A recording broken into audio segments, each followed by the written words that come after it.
आज मैं आप सबके सम्मुख मणिका भाग दो वाङ्मयं तपः यानी वाणी का तप नामक पाठ से श्लोक 8 लेकर आया हूँ। श्लोक है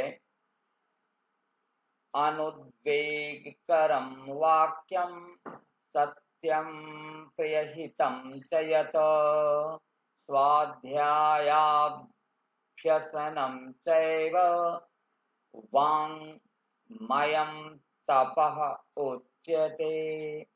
वाङ्मयं तपः उच्यते। वाङ्मयं तपः यह पाठ का नाम है। इसी श्लोक से इस पाठ का शीर्षक पड़ा है वाङ्मयं तपः यानी वाणी का तप।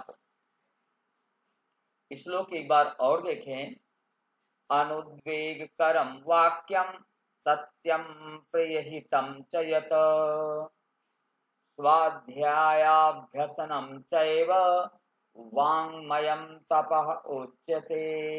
अन्वय है यत् वाक्यम अनुद्वेगकरं सत्यं प्रियहितं च तथा स्वाध्याय अभ्यसनं च एव वाङ्मयं तपः उच्यते।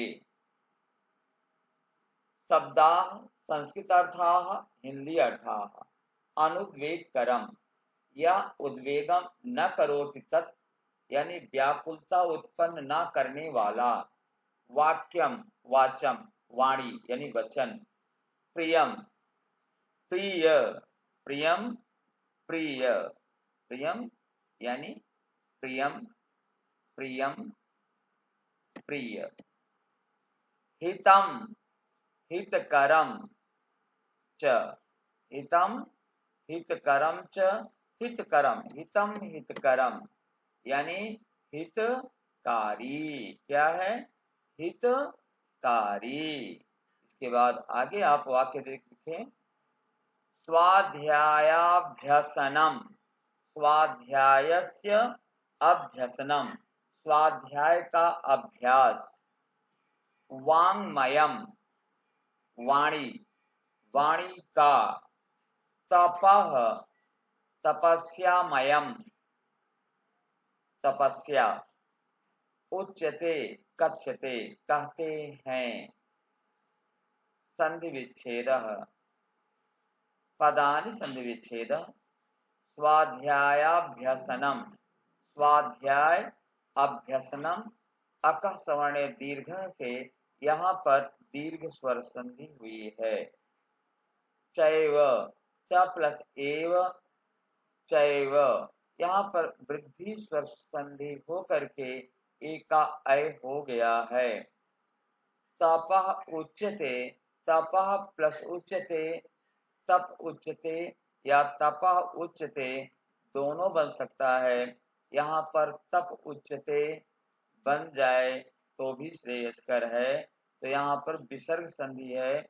उ बाद में आने पर विसर्ग का लोप होकर के तप उच्यते बन जाएगा। वाङ्मयम वाङ्मयम वाङ्मयम यहाँ पर है तो वाङ्मयम वाक् प्लस मयम वाङ्मयम तो यहाँ पर व्यंजन संधि हो गई है। का अंगा हो गया है वाङ्मयम। समास विग्रह पदानि स्वाध्यायाभ्यसनम स्वाध्यायः च अभ्यसनं च तयोः समाहारः द्वन्द्व समास।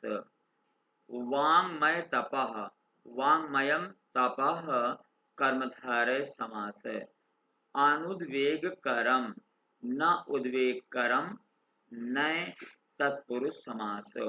यहाँ पर भावार्थ है यत् वाक्यम उद्वेगम क्रोधम न जनयति सत्यम प्रियम च भवतु। हितकर वाक्यम उच्चारणं स्वाध्यायः आत्मज्ञानस्य अभ्यासः च एते सर्वे वाक् तपः इति कथ्यन्ते।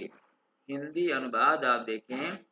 जो वाक्य व्याकुलता उत्पन्न न करने वाला सत्य तथा प्रिय हो, हितकारी शब्दों को बोलना, स्वाध्याय करना और अपने ज्ञान का अभ्यास करना, ये सभी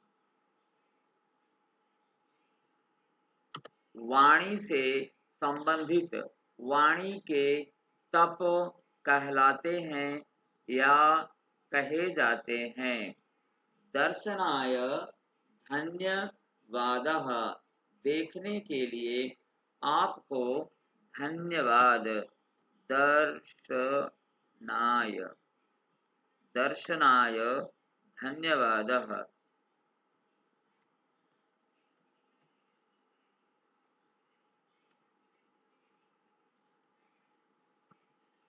दर्शनाय धन्यवादः। आप इसमें देखें, श्लोक बहुत ही सुंदर, उत्तम है और इस श्लोक को देखकर आप अध्ययन करके पुनः एक बार देख लें और अपने ज्ञान को बढ़ाएं।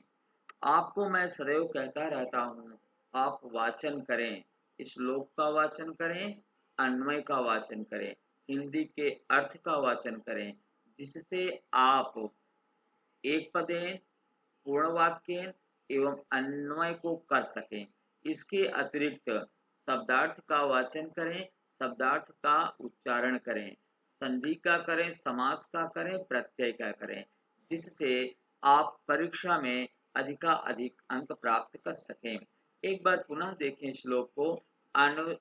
अनुद्वेगकरं वाक्यं सत्यं प्रियहितं च यत् स्वाध्यायाभ्यसनं चैव वाङ्मयं तपः उच्यते।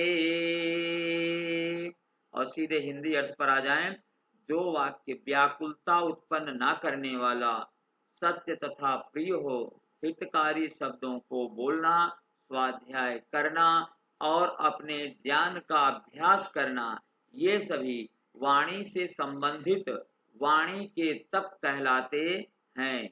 दर्शनाय धन्यवादः। नमो नमः। आज यहीं तक।